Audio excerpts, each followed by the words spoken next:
Think about the calmest person you know, not the quiet one, not the passive one, but the person who stays steady even when things go wrong, the one who doesn't explode in traffic, doesn't snap during arguments, doesn't lose control when life throws chaos at them.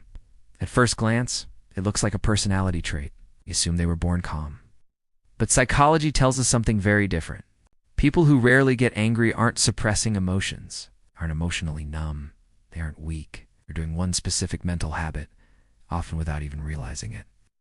And once you understand this habit, anger stops feeling like something that just happens to you. It starts feeling like something you can interrupt.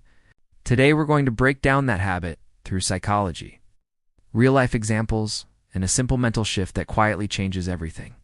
Let's start with a truth most people don't realize. Anger is not the problem. Anger is a secondary emotion. Psychologists explain that anger usually shows up after something else.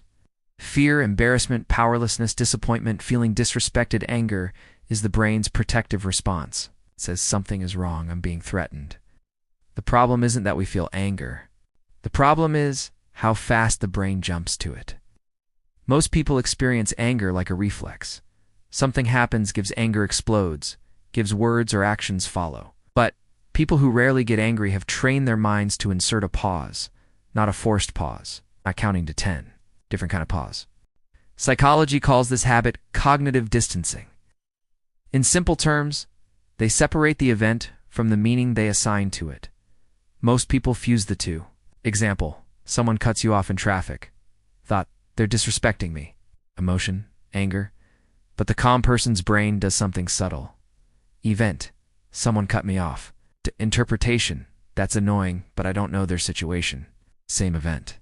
Different mental processing. This is not toxic positivity. It's not denial. It's mental flexibility.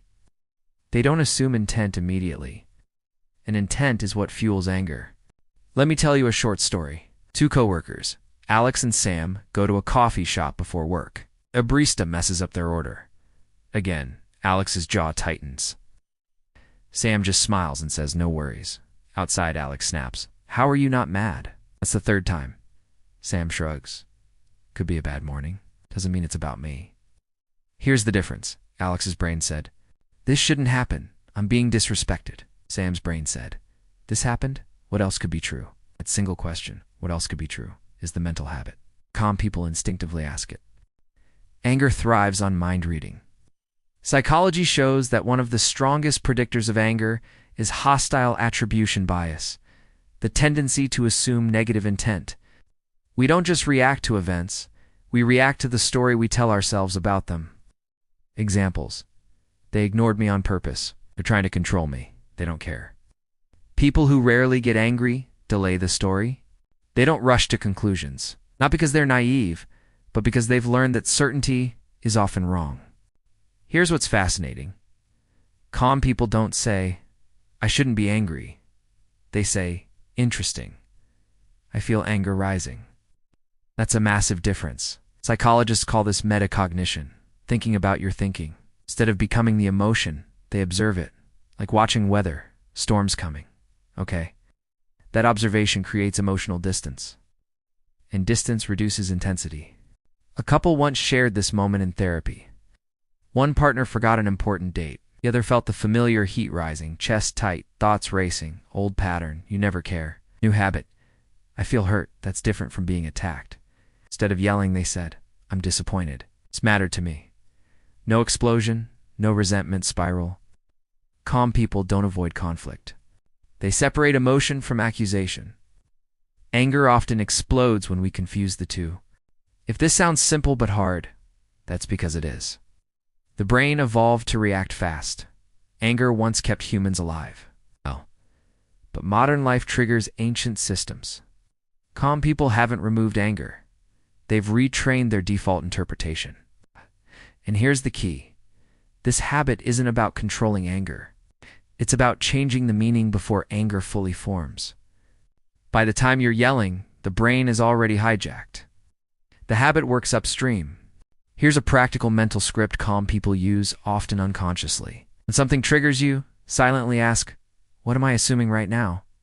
What else could be true? Is this worth carrying for the next hour?" That last question is powerful. Anger demands energy. Calm people are selective with it. Don't waste emotional fuel on every inconvenience. Let's clear this up. Rarely angry does not mean never upset, always agreeable, letting people walk over you. Calm people still set boundaries. They just don't let anger drive the conversation. They use clarity instead of heat. Clarity is far more powerful. Think again about that calm person. They're not lucky. They're not emotionally flat. They've simply learned this truth. Not everything deserves an emotional reaction. They choose their reactions the way others choose battles. And that choice repeated daily becomes a personality.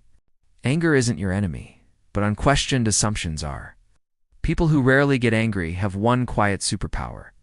They pause long enough to ask, what story am I telling myself? Change the story, and the emotion changes with it. That's the mental habit, and once you notice it, you'll start seeing anger differently. Not as something to fight, but as something to understand.